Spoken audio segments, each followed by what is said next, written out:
I need you. You need me.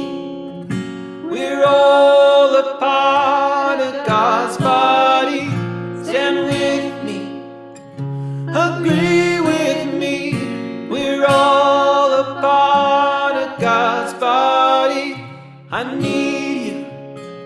You need me. We're all a part of God's body. Stand with me.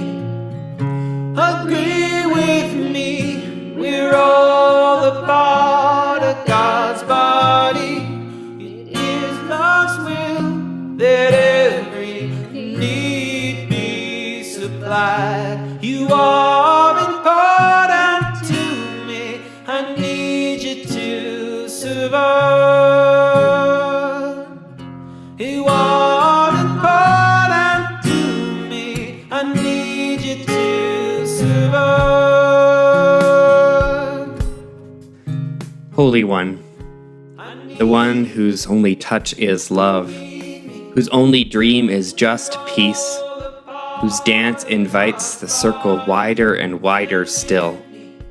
Each day arrives the gift of potential, to not only get up but to awaken, to not only act but to change, to not only give our attention but to spend its finite gold on what truly matters. Spirit, in this precious moment, help our hearts to choose in each second, each beat, each blur of a day into a month, the path of waking up, of sorting through the detritus of life for what matters. To feel the tendrils of our interdependence, the body of this existence of which we find ourselves inexcusably bound up within as fact and conviction, and messenger of the greatest calling of belovedness.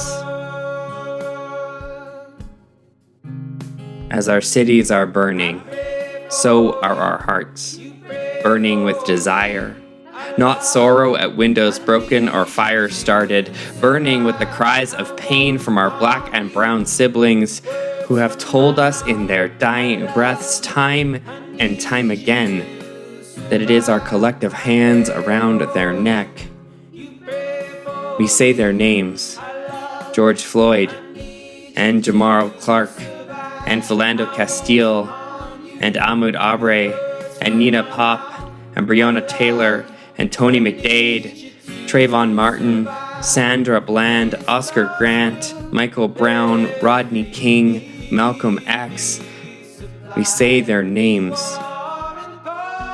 We grieve. We do the work.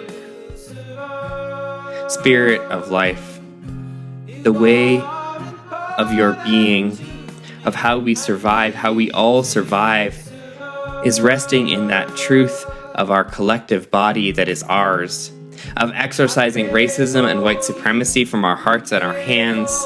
Yes, our hearts, my hands, your hands.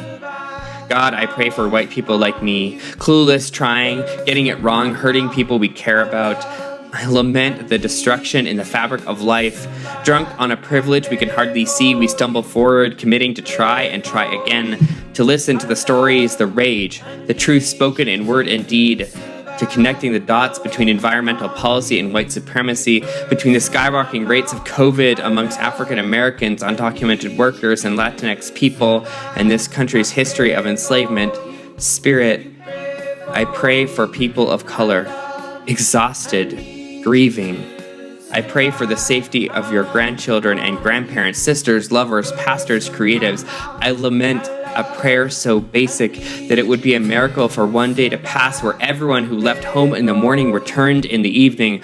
I pray for the dignity that is inherent in yours to embody its power, and for the spaces of healing and practices of resilience ever so needed. Spirit of life, you've endured so patiently the walls we've built, walls of white supremacy, of shame, of loneliness, of fear. In the rest of our days, may the courage to love bring down the walls so the world we dream about is realized, where each of us is worthy, where we all can not simply survive, but thrive. This is how we survive.